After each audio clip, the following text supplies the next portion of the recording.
Salut les gars, j'espère que vous allez bien et bienvenue dans cette nouvelle vidéo.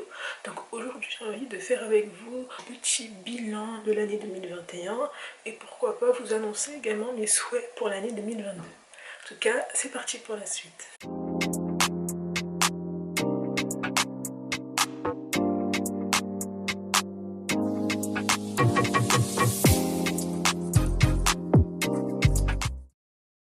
Pour commencer cette vidéo, je voulais avant tout vous souhaiter bonne année, bonne fête. J'espère que vous avez passé de bonnes fêtes, puisque les fêtes sont terminées depuis longtemps, vu qu'on est le 17 aujourd'hui.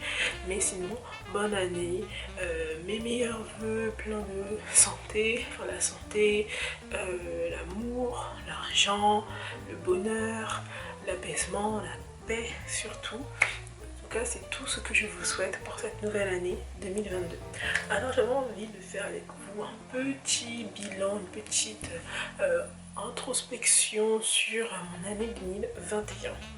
Alors, je ne sais pas par où commencer, donc ça, comme d'habitude, ça va aller un petit peu dans tous les sens. Vu que j'ai pas trop prévu cette vidéo, je voulais faire une vidéo comme ça et du coup, il n'y a pas de script cette fois-ci. La deuxième année qu'il y a la crise sanitaire, qu'il y a le Covid, etc., qu'on est confiné, pas confiné, bon ça fait longtemps qu'on n'a pas été confiné.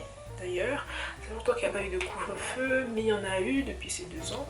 Et je sais que ça a impacté énormément de personnes, petits comme grands, les jeunes, les adultes, les seniors. Ça a vraiment impacté la vie de tout le monde, même également des professionnels et des entreprises, etc.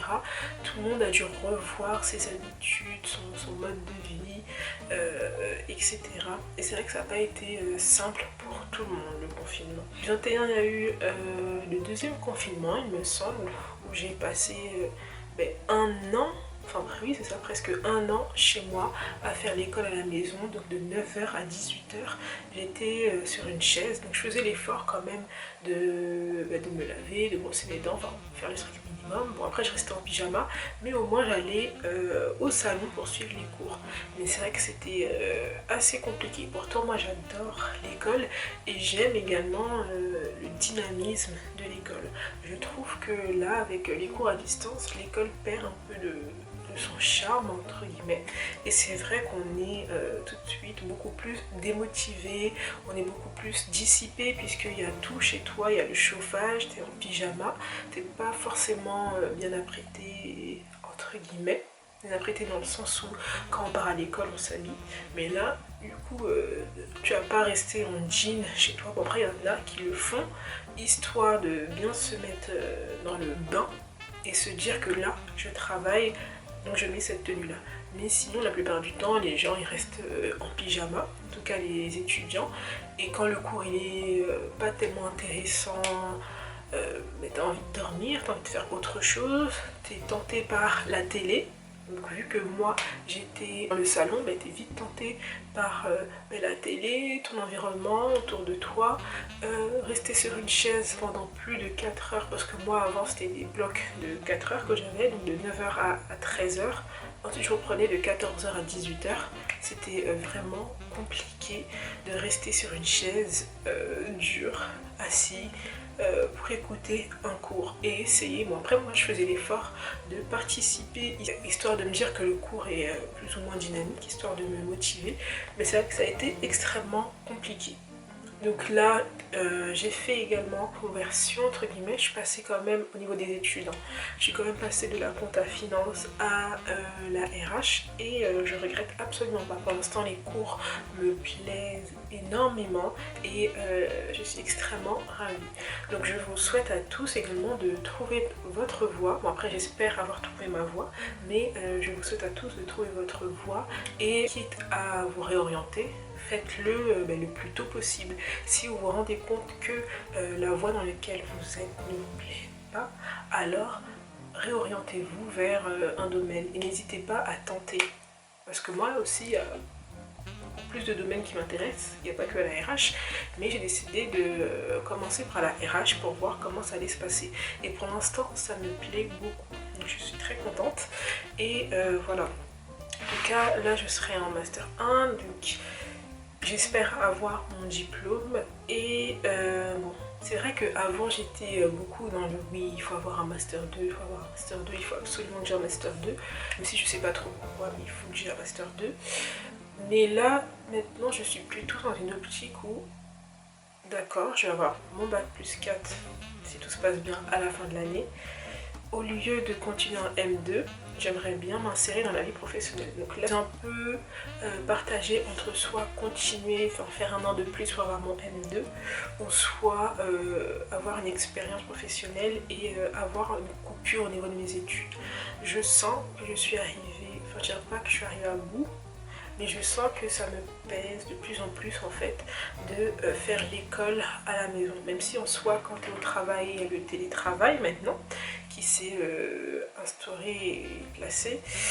Mais je trouve que le télétravail, quand tu es en entreprise, c'est pas forcément pareil, c'est pas le même dynamisme, c'est pas la même chose que quand tu étudies à distance, quand tu écoutes un cours. Parce que quand tu fais du télétravail et que tu travailles pour une entreprise, bon ben tu fais des choses, tu fais tes missions, etc. Et voilà. Après, si tu es dans une bonne entreprise assez sympathique, qui est pas tout le temps là en train de te fliquer, et ben quand tu as fini tes missions, tu peux faire autre chose. Enfin, on n'est pas censé faire ça, mais moi, c'est ce que je fais. En tout cas, j'ai toujours été dans des entreprises hyper sympathiques où quand tu faisais tes missions, tes tâches de la journée, bon ben, tu pouvais un peu vaquer à tes occupations, sauf si de nouvelles missions arrivent dans la boîte mail, etc. Mais voilà. Tandis que quand tu es à l'école à distance, ben, t'écoutes juste le prof, tu prends quelques notes et voilà, c'est tout. Donc on est plutôt passif, alors que passive, alors que quand tu es en télétravail en entreprise, pour l'entreprise, côté professionnel, tu es plutôt actif parce que tu dois faire des missions, tu dois réaliser des missions. Donc n'hésitez pas à me dire dans les commentaires ce que vous en avez pensé du confinement, comment vous l'avez vécu, le deuxième confinement, parce qu'il me semble que c'était en 2021. Comment vous avez vécu également l'école à la maison, comment vous êtes adapté, enfin si vous vous êtes adapté ou pas, votre ressenti, etc. Donc n'hésitez pas à me dire tout ça dans les commentaires, je regarderai tous les commentaires, of course. Concernant encore mes études, pour l'année dernière, c'est vrai que ça a été compliqué, c'est vrai que j'ai dû revoir tous mes objectifs. J'ai dû retravailler mes objectifs et m'adapter à la situation, puisque à la base, moi, je voulais rester dans le public et finalement, j'ai pas eu le choix que de m'orienter vers le privé. Moi, il est hors de question que je sorte de mes études en ayant des dettes sur le long terme, juste pour des études. Et bon, je sais qu'il y en a plein qui ont pas eu le choix que de faire des prêts étudiants, mais personnellement, je vous invite vraiment à ne pas vous endetter dès la sortie de vos études, quoi. Parce que c'est vraiment la galère. Là, on voit tous les jours, et moi c'est quelque chose qui me fait extrêmement peur. Je pense que vous avez tous entendu parler de la crise des subprimes, et j'ai peur que ce soit plus ou moins le cas, que les gens s'endettent, notamment, enfin là on va parler des étudiants, mais pas que les étudiants, les autres personnes aussi s'endettent avec des crédits à la conso, des prêts étudiants, etc. Et au final, ils n'ont plus les moyens de rembourser leurs prêts parce que les salaires sont trop bas, on est mal payé. Au niveau des entreprises aussi, c'est un peu compliqué parce que les ménages dépensent moins et épargnent plus. Donc il y a une perte de chiffre d'affaires ici, il y a une perte de chiffre d'affaires, ils vont devoir réduire certains coûts dans différentes charges. Bon, ça c'est mon côté comptable qui parle, mais c'est vrai que j'ai un petit peu peur que dans les années à venir, on soit face à une crise similaire à la crise des subprimes, justement par rapport à ça.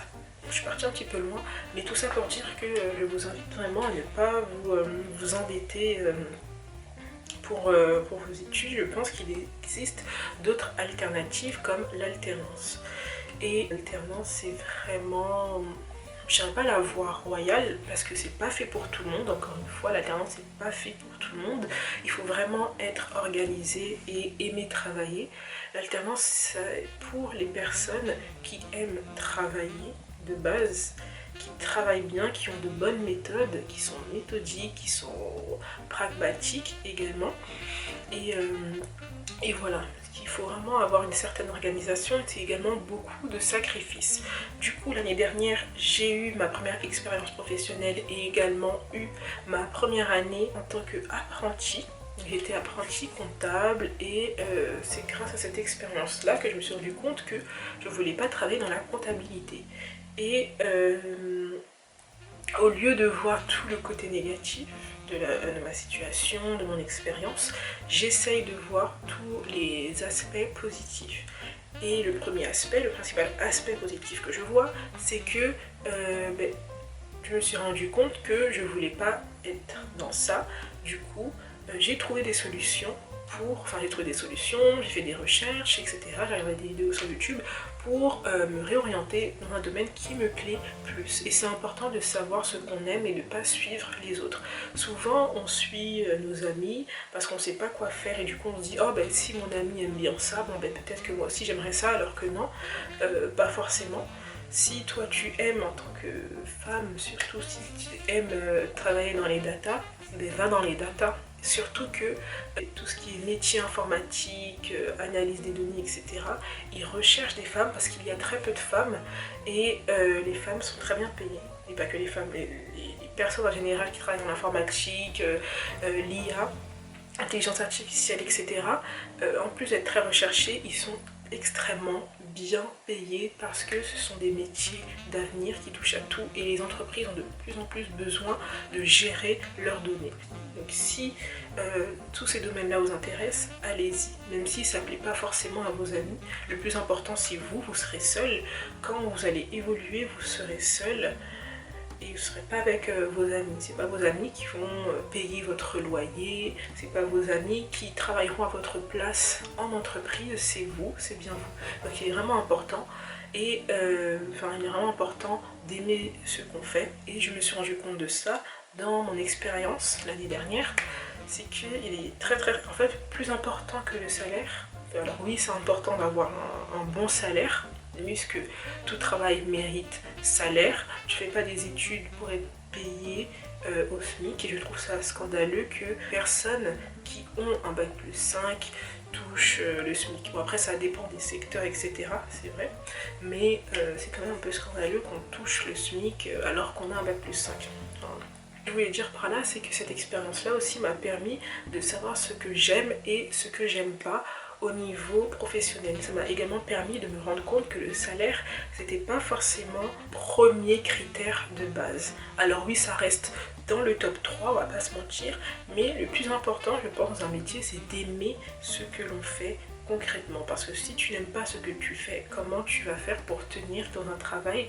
Tu risques à tout moment de faire un burn-out ou un burn-out, il me semble. C'est l'ennui professionnel. Il me semble, hein, c'est burn-out, je sais plus. Je sais qu'il y a un terme en anglais qui parle de l'ennui professionnel. J'ai pas envie de m'ennuyer pendant 25, 10, 15 années dans mon travail. Vous voyez l'école, on passe plus de temps à être à l'école qu'à être chez nous.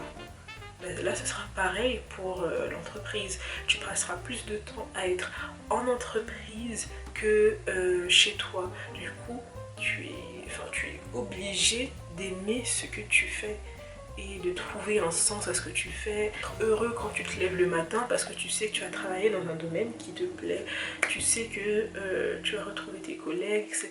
Donc c'est vraiment important d'avoir une bonne entreprise, d'avoir un bon environnement, d'avoir un bon salaire, oui, mais pas que, d'avoir aussi une bonne évolution au niveau de la carrière, on te propose des formations, etc. Et je me suis rendu compte de tout ça durant mon expérience passée et je suis très contente de ça. J'ai entamé ma deuxième année en tant qu'apprenti depuis le mois d'octobre pour mon Master 1 en RH et là je m'occupe de la paye. Donc c'est vrai que là dit comme ça, il n'y a pas trop de distinction entre la comptabilité et la paye vu que ça se rejoint un petit peu, mais pour moi c'est en quelque sorte une passerelle et j'avais pas d'autre choix. en fait je pouvais que trouver dans la paye vu que j'avais un profil compta finance. Et bon, si la paye me plaît bien, bon ben je reste dedans, enfin dans cette filière là, ou si la paye ne me plaît pas forcément, bon ben je vais utiliser cette expérience là pour pouvoir rebondir vers d'autres métiers de la RH. Ça peut être l'ADP, il y a aussi le CRH. Le CRH c'est beaucoup plus complexe et il y a l'informatique qui entre en jeu, donc avoir des notions en informatique, il y a tout ce qui est recrutement, formation, enfin il y a tellement de choses. Voilà, donc à voir, vraiment à voir. J'ai changé d'entreprise et je me sens mieux dans cette entreprise actuellement et je suis très contente de ça. Donc j'espère qu'on me gardera. Donc je suis dans une grande entreprise française. C'est vrai que pour l'alternance, j'essaie de privilégier les grosses boîtes parce qu'il y a pas mal d'avantages pour les apprentis. Après c'est vrai qu'au niveau des missions, il y a plus de diversité au niveau des missions dans les petites structures que dans les grosses. Mais c'est vrai qu'en tant qu'apprenti, je préfère privilégier les grandes entreprises pour la sécurité de l'emploi. Et voilà. Du moins, je sais que les grandes entreprises, même si c'est pas toujours le cas, il y a de fortes chances qu'elles ont le budget pour me recruter après. Par exemple, si moi ça me plaît et j'ai envie de rester, et si mon profil leur a plu, s'ils ont bien aimé mon travail, il y a possibilité aussi qu'on me propose un CDD, CDI. Après je dis pas que c'est pas le cas dans les petites structures, mais oui forcément c'est le cas.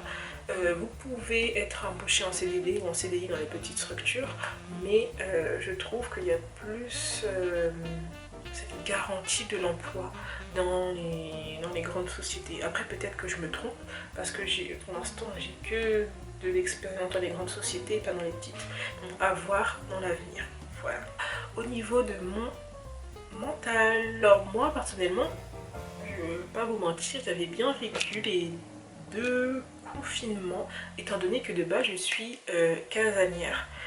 Mais ce qui me dérangeait un petit peu plus, c'était le couvre-feu. Donc je pense qu'il n'y en a pas eu en 2021, je sais plus si je crois qu'il y en avait eu un couvre-feu. Mais personnellement, je l'ai bien vécu. Je sais qu'il y a d'autres personnes qui ont très mal vécu. J'ai déjà débattu avec des personnes qui ont mal vécu le confinement dans ma classe l'année dernière. Et c'est vrai que c'est pas facile pour tout le monde. Il y en a pour qui c'est un peu plus simple, pour d'autres c'est pas facile.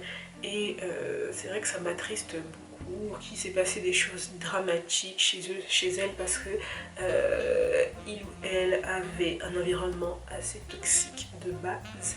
Et là, les enfermer dans cet environnement toxique, ça a pu provoquer une dégradation de leur santé mentale. Et c'est vrai que c'est extrêmement triste. Alors, ce que j'ai bien aimé, c'est aussi les dispositifs qu'il y a eu, qui a été mis en place pour qui est la psychologie, prendre des séances de psy. Après, c'est vrai que c'est pas assez. Moi, ça m'a beaucoup attristé de voir les étudiants faire la queue dans les associations pour avoir ne serait-ce qu'un peu de nourriture parce qu'elles sont pas bien payées. C'est une situation vraiment horrible. Vraiment horrible. Donc j'espère vraiment que ça va s'arranger, mais je suis plus dans la vérité que dans le réconfort. Est-ce que ça va vraiment s'arranger cette situation? J'ai pas l'impression. Moi je vois plus grande crise économique arriver dans le futur qu'autre chose. Il y a aussi la crise environnementale avec tout ce qui est réchauffement climatique, ce qu'on fait à la planète. Bon après je suis pas la plus écolo. C'est vrai que ça m'attriste beaucoup de voir la terre, la nature aller mal entre guillemets. C'est vraiment triste ce qui se passe actuellement et j'espère que ça va s'arranger. Même s'il y a peu de chances que ça arrive, j'ai l'impression. Pour ma santé mentale, parce que je vais commencer par là. Pour ma santé mentale, je suis extrêmement heureuse d'avoir, grâce à mon alternance actuelle, et vu que je suis mieux payée, vu que c'est ma 2e année d'alternance et que j'ai eu 21 ans, et que j'ai changé d'entreprise, et que la convention collective de cette entreprise est meilleure que le droit du travail, du coup je suis mieux payée, j'ai pu me payer une psychologue. Et ça fait pas très longtemps que je vois une psychologue. J'ai toujours voulu voir une psychologue et chose promise, chose due. Et je suis très contente d'être suivie par une psychologue. Je pense qu'on en a tous besoin, même si on se dit être heureux, heureuse, on a tous besoin d'une psychologue. Si vous avez la possibilité de voir une psychologue, je vous invite vraiment à le faire et à ne pas utiliser, si vous avez de l'argent en plus, que vous pouvez bien manger, enfin plutôt bien manger, etc. Je vous invite vraiment à voir une psychologue, c'est vraiment important. Et voilà, on en parle un peu de la santé mentale, mais c'est vraiment quelque chose qui peut bousiller la vie d'une personne. Et personnellement, à titre personnel, je suis tellement contente de voir une psychologue. D'ailleurs, vu que je suis encore chez mes parents, j'ai la possibilité d'utiliser tout mon argent. Il n'y a pas de oui, je vais devoir payer le loyer, etc., l'électricité. Non, je ne suis pas forcément dans ce cas de figure. Du coup, je me suis permise et me suis dit, bon, maintenant, il faut que je pense à moi. Et depuis l'année dernière, j'ai de nouvelles résolutions, j'ai de nouveaux objectifs. Et mon objectif, c'est vraiment de penser à moi, de me prioriser au lieu de penser aux autres. Je pense constamment aux autres et pas assez à moi. J'aide les autres, mais je m'aide pas. C'est fou ça, alors que moi j'ai plein de problèmes, mais pourtant la première personne que je vais aider, c'est à côté de moi et pas moi. Du coup, j'ai décidé de me prioriser parce que les personnes, quand elles me demandent mon aide, elles pensent à elles, elles ne pensent pas à moi. Alors moi, je devrais penser maintenant à moi. Donc maintenant que j'ai un petit peu plus d'argent, que j'ai de l'argent tous les mois grâce à mon contrat d'apprentissage, je fais en sorte d'aller mieux, de prendre soin de moi. Soin de moi, c'est pas forcément... Enfin, prendre soin de soi, c'est pas forcément le physique, bien s'apprêter, sentir bon, faire des masques, je sais pas moi, aller dans les séances de massage, porter du maquillage, être coiffé, etc. C'est pas forcément ça, prendre soin de soi, se laver, brosser ses dents, etc. C'est pas forcément ça, prendre soin de soi. C'est pas uniquement ça, c'est également aller voir une psy quand tu te rends compte que ça ne va pas forcément bien dans ta tête et que tu n'as pas forcément un bon entourage. C'est ça aussi, prendre soin de soi. Prendre soin de soi, c'est quand tu es malade, aller voir le médecin. Moi avant, vu que j'avais pas aussi trop les moyens, quand je tombais malade, j'utilisais les médicaments qu'il y avait chez moi, même si c'était pas forcément adapté à ma maladie. Je sais que c'est un peu choquant ce que je veux dire, mais j'utilisais les médicaments que je trouvais chez moi et j'allais pas forcément chez le médecin. Maintenant que j'ai de l'argent, maintenant que j'ai un petit peu plus d'argent, quand j'ai un petit truc, je vais chez le médecin. Donc là, j'en profite pour aller chez le médecin parce qu'on sait pas quoi demain il fait. Et je pense que c'est important aussi de faire des analyses, de voir si tout va bien, etc. Surtout en ce moment. Et je suis extrêmement contente d'avoir pris cette résolution-là. J'essaye de faire des dépenses utiles. Avant, j'achetais tout, à chaque fois que je recevais de l'argent, j'achetais des vêtements et je voyais même pas mon argent passer. Et là, j'aime toujours autant les vêtements, hein. Mais maintenant, quand je me rends dans les magasins, j'achète moins et j'essaie de me poser la question. J'essaie de me poser des questions et de me dire si j'en ai vraiment besoin. Et pourquoi j'ai envie d'acheter ce vêtement-là tout de suite. Est-ce que c'est un caprice? Est-ce que c'est vraiment un besoin? Voilà. Ça m'a permis de faire également des économies par rapport à mes vêtements et de ne pas aussi surcharger mon dressing. Il y a quelques vêtements que je vends sur Vinted et d'ailleurs il y a mon lien dans la barre d'infos, donc n'hésitez pas à visiter mon dressing sur Vinted. Voilà. J'ai vendu déjà pas mal de choses qui m'a permis de faire un petit peu d'espace dans mon dressing. Je fais souvent du tri au niveau de mes chaussures, de mes vêtements, et vraiment d'acheter des choses liées à mon confort personnel. Donc, comme je vous l'ai dit, je me priorise. Je me suis acheté l'année dernière un matelas parce que j'ai toujours eu un vieux matelas et ça faisait depuis que j'ai 10 ans que j'avais le même matelas et il n'était pas du tout confortable. Donc je me suis acheté un nouveau matelas, des nouveaux oreillers, des pulls aussi, j'avais besoin de pulls, donc j'ai vraiment fait le stock de pulls au niveau des vêtements. Comme ça, c'est bon. Et là j'avoue j'ai un petit peu plus mis d'argent pour que les pulls tiennent et que je n'ai pas à en racheter tous les ans ou tous les 6 mois. Du coup là j'ai ma petite panoplie de jeans, de pulls et ça me va très bien. Maintenant, quand je reçois mon argent, j'économise, bien évidemment. Là, j'ai la possibilité d'économiser plus vu que je suis encore dans la maison familiale et que je paye pas le loyer. Du coup, je mets pas mal d'argent de côté et j'en suis très fière. J'aimerais développer toutes mes connaissances dans tout ce qui est investissement. Peut-être pas la crypto-monnaie, mais tout ce qui est PEA, il y a aussi le PERCO. Même si la retraite c'est vraiment loin étant donné que j'ai 21 ans actuellement. Mais c'est bien aussi d'anticiper les choses, de penser à l'avenir. Pas forcément trop loin non plus pour ne pas se faire de frayeur, etc. Et d'ailleurs on est dans l'incertitude complète avec la crise sanitaire. Mais j'ai quand même envie d'utiliser à bon escient, on va dire ça comme ça, mon argent. J'ai plus envie de jeter par la fenêtre mon argent dans du maquillage tous les mois, même si j'aime beaucoup me maquiller. J'ai pas envie de jeter mon argent en l'air dans des grosses commandes, par exemple de 400 € de vêtements, alors que j'en ai pas forcément besoin. Et je trouve ça inutile maintenant de dépenser 400 € pour des vêtements actuellement, alors que j'ai d'autres choses et d'autres chats à fouetter. Je prends vraiment soin de moi, je vais plus chez le médecin. Là bientôt j'ai mon rendez-vous pour les yeux, pour la vue. Je me suis acheté aussi des lunettes. Ça faisait 8 ans que j'avais les mêmes lunettes et l'année dernière elles ont commencé à me donner des migraines, j'avais des tournis, etc. Pas possible. Du coup je me suis payé les lunettes. Ils étaient extrêmement chers, j'ai dû payer plus de 300 €. Donc c'est 2 paires. Hein. Et ce qui est cher en fait ce sont les verres. Forcément. Le médecin, je parle du médecin généraliste hein, bien évidemment. Je me suis également payé les séances de laser, donc ça c'était purement esthétique et c'était aussi un petit caprice, mais je suis très contente de l'avoir fait puisque c'est un complexe que j'avais depuis longtemps. Donc voilà, donc j'essaie vraiment de penser à moi. Et là, la prochaine étape, ça va être d'épargner, vraiment avoir une bonne maîtrise de son argent, enfin, d'avoir pas mal de connaissances sur comment gérer son argent, comment gérer une épargne, comment gérer des investissements, vraiment m'éduquer financièrement sur l'argent pour plus tard. Comme ça, quand j'aurai mon appartement, j'aurai déjà les bases, j'aurai déjà acquis les bases, j'aurai déjà acquis de bonnes habitudes financières.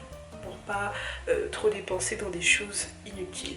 Après je me fais quand même toujours plaisir, je vais un petit peu plus aussi au cinéma parce que j'adore le cinéma et ça faisait très longtemps que je n'étais pas allée au cinéma, ça m'avait trop manqué. Pareil pour les restaurants, j'étais jamais vraiment partie au restaurant et là j'en profite un max aussi. Je vous invite vraiment à faire ça si vous êtes chez vos parents. Arrêtez de dépenser inutilement votre argent, essayez de penser un petit peu à l'avenir et regardez, enfin essayez de prendre aussi du recul par rapport à la crise. Voilà, c'est très important. Est-ce que vous pensez que demain on va pouvoir s'en sortir? Si c'est pas le cas, essayez d'épargner.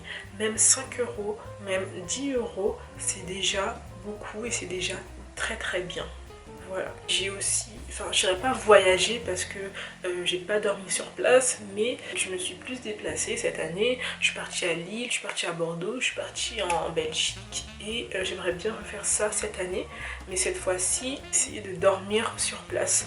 En tout cas j'ai adoré Bordeaux, j'ai vraiment eu un coup de cœur pour cette ville-là et je regrette absolument pas de m'être déplacée dans cette ville-là qui est Bordeaux. C'est beau, l'air elle est beaucoup plus pure qu'à Paris, etc. Bon après le seul problème que je rencontre c'est le train.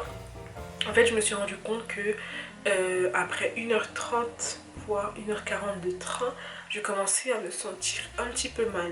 Donc je sais pas si j'ai le mal de transport, notamment au niveau du train, ou si c'est le fait qu'on ne peut pas ouvrir les fenêtres et du coup il n'y a pas forcément l'air qui passe dans le train. Donc il faut vraiment que je règle, vraiment que j'ai plus d'informations par rapport à ça. Du coup, en 2021, au niveau de mes études, j'ai eu mon bac+3, administration et finances. Je suis très contente d'avoir eu mon bac+4 et félicitations à vous si vous avez été diplômé l'année dernière. Ensuite, je voulais vous parler aussi de mon permis, un petit update par rapport à mon permis. Alors, je suis très dégoûtée de vous annoncer ça puisque ma première vidéo c'était sur le code avec Ornicar, etc.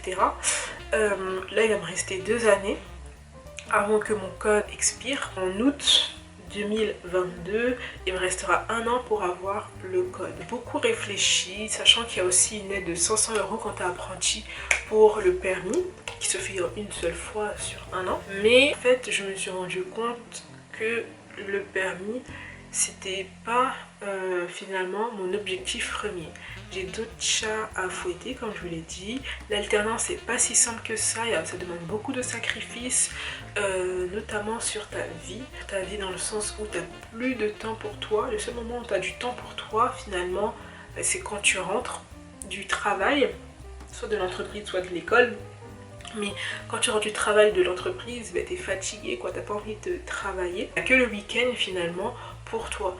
Sauf que le week-end, tu dois avancer sur tes projets, il y a le mémoire, belote, il y a l'entreprise aussi, tu as des projets également en entreprise, tout ce qui est mission, etc. Bon, après on n'a pas de devoir dans l'entreprise quand tu es assimilé salarié, mais quand même quoi. Et je me suis rendu compte aussi que avec tout ce que j'avais en tête, tout ce qui était mémoire, parce que ça me stresse actuellement, tout ce qui est mémoire, tout ce qui est école, gérer l'école, gérer le mémoire, gérer ma vie personnelle, gérer tout ce qui se passe également dans ma tête, tous mes problèmes et mes angoisses aussi, parce que j'ai pas mal d'angoisse et de crises d'angoisse et de crises d'anxiété. C'est pour ça que je vais voir une psychologue pour arranger un peu tout ça, régler également tout ce qui se passe aussi en entreprise. Enfin, ça demande beaucoup d'investissement et je suis vraiment un peu, j'ai l'impression d'être vraiment au four et au moulin. J'ai pas le temps en fait de faire des cours de conduite. D'ailleurs, quand je passais les heures de conduite là, les cours de conduite, j'arrivais pas à me concentrer, à être pleinement dans le bain et à me dire Victoria, là tu es en train de conduire. Ma tête n'était pas à 100% sur la conduite sur la route et du coup je faisais un petit peu n'importe quoi. Aussi, ce qui me frustre beaucoup, c'est tout l'argent que j'ai mis dans le permis la conduite pour au final ne même pas progresser, avancer parce que je pense à trop de choses. Donc je pense que le permis, les cours de conduite, je le passerai peut-être l'année prochaine quand je serai plus étudiante et quand je serai pleinement salariée et pas étudiante salariée, donc apprentie. Voilà. Il faut au moins que je règle cette situation-là et c'est pourquoi j'ai décidé de mettre de côté le permis. Le pire, c'est que l'année dernière, j'ai payé 200 € pour changer mon contrat et pour passer de boîte manuelle à boîte automatique parce que moi, j'en ai marre de la boîte manuelle, j'y arrive pas. Et du coup, j'ai envie de passer à la boîte automatique et du coup, j'ai payé 200 €, sachant que c'est une offre spécialement pour moi que m'a fait la secrétaire, mais au final je regrette un peu d'avoir mis 200 € parce que 200 € c'est énorme pour changer mon contrat alors que je pense pas que j'ai envie de continuer cette année à prendre des cours de conduite. Donc là ça fait 1 an que j'ai pas pris de cours de conduite, je sais même plus comment on s'installe. Si, je pense qu'il y a quand même des restes, mais vu que j'ai changé pour la boîte automatique, franchement il y a tout à revoir. Et en plus là, vu qu'il fait noir, j'aime pas conduire la nuit. J'ai déjà conduit 3 fois la nuit, quand il fait 18 h et qu'il fait sombre dehors. C'est de ça dont je parle. J'aime pas du tout être sur l'autoroute le soir, on voit rien. Enfin, il y a des lampadaires, etc. mais on voit rien. Ça me stresse plus qu'autre chose et je fais vraiment n'importe quoi. Ça me stresse trop. En plus, il y a des embouteillages vu que tout le monde rentre du travail. Enfin, j'aime vraiment pas. Là où j'ai le plus progressé, c'est quand j'avais le temps. Quand j'ai pu enchaîner les heures de conduite et quand c'était surtout le jour. Là, la nuit, en fait, je suis contrainte à prendre des cours la nuit puisque je finis au niveau de l'école vers 16h30, 17h30. Le temps que je rentre chez moi et que je vais à l'auto-école, il fait déjà nuit. En entreprise, je finis à 17h. Donc le temps que je rentre chez moi, il fait déjà nuit. Donc c'est vrai que c'est compliqué, c'est vraiment compliqué. Du coup, j'ai décidé de reprendre plus tard, quitte à repasser le code, même si c'était extrêmement chiant. Donc quitte à repasser le code, pourquoi pas le repasser plus tard. De toute façon, je ne me mets plus la pression pour avoir le permis, sachant que c'est tellement cher en fait le permis, et il n'y a pas que les cours en fait qui sont chers. Le après est extrêmement cher et ça remet vraiment tout en question quand tu vois qu'on est dans une crise, économique mondiale. Une fois que tu as payé tout ça, parce que là je suis à 2700 € au total pour le code et tout ce qui est cours de conduite, j'ai fait plus de 30 heures et j'arrive toujours pas. Je n'ai toujours pas fait, on m'a toujours pas donné de créneau de 2 heures. J'arrive pas à progresser et je suis déjà à plus de 2700 €, c'est trop. C'est toutes mes économies que j'ai mis dans le permis et pour moi c'est beaucoup trop. J'aurais pu faire autre chose avec cet argent comme voyager. Je me suis privée de voyager juste pour le permis et au final je l'ai pas et ça me frustre beaucoup. C'est vrai que j'envie également un peu les gens qui ont réussi à avoir du premier coup le permis, donc en passant les 20 heures minimum ou même 30 heures. Et voilà quoi. En tout cas, j'ai l'impression que c'est pas fait pour moi et je préfère attendre plutôt que de forcer et d'arriver à 5000 € pour ne pas avoir le permis quoi. Ça me frustre beaucoup. Je connais plein de gens qui ont eu le permis cette année, l'année dernière, mais qui ont galéré à avoir une voiture parce qu'il n'y a pas d'argent et j'ai pas envie aussi de galérer pour avoir une voiture. C'est vrai que moi, pour ça, je suis un petit peu impatiente. Une fois que j'ai mon permis, j'aimerais bien aussi avoir une voiture dans les premières, voire 2 années suivant l'obtention de mon permis. Comme ça, je perds pas la main dessus. Parce qu'il y a plein de gens qui ont eu le permis mais qui n'ont toujours pas de voiture depuis 7 ans. Enfin voilà quoi, t'as perdu la main. Et de toute façon, quand tu achètes une voiture, tu as aussi la carte grise à payer, l'assurance, le prix du carburant qui est extrêmement cher à payer. Donc c'est vraiment beaucoup de charges à payer. Et pour l'instant, je ne me vois pas en fait payer toutes ces charges-là. Je préfère garder mon argent pour autre chose, par exemple les voyages, des choses qui vont vraiment me faire du bien. Le permis, peut-être que c'était pas mon objectif principal. Je pensais que c'était mon objectif principal, mais non, ce n'est pas le cas. Moi, mon objectif principal, c'est de me prioriser et de penser à moi, de me faire du bien, et voilà. Je suis sûre que j'ai oublié d'autres choses. Au montage, je suis sûre que je vais me dire oh là là, t'as oublié de dire ça, si, ça. Mais enfin bref, en tout cas, voilà mon petit update de vie, mon petit bilan 2021, ou également 2022, etc. Donc n'hésitez pas à liker, partager, commenter la vidéo. N'hésitez pas aussi à me dire comment ça s'est passé pour vous l'année 2021 et 2022. N'hésitez pas à liker, à aller aussi sur mon compte Instagram, à lire aussi la barre d'informations puisqu'il y a énormément de choses que je mets dans la barre d'informations comme le matériel que j'utilise pour filmer et monter mes vidéos. Mais voilà, il y a aussi mon lien iGraal et je peux vous parrainer. Il me semble que vous aurez 10 € et moi également 10 € vu que c'est un lien d'affiliation. J'ai également mis un lien pour mon Vinted, donc n'hésitez pas à aller regarder. J'ai également des informations sur ce que je porte, tout simplement. Donc n'hésitez pas à lire vraiment la barre d'informations. Donc merci à vous de m'avoir écouté et on se retrouve une prochaine fois pour la prochaine vidéo.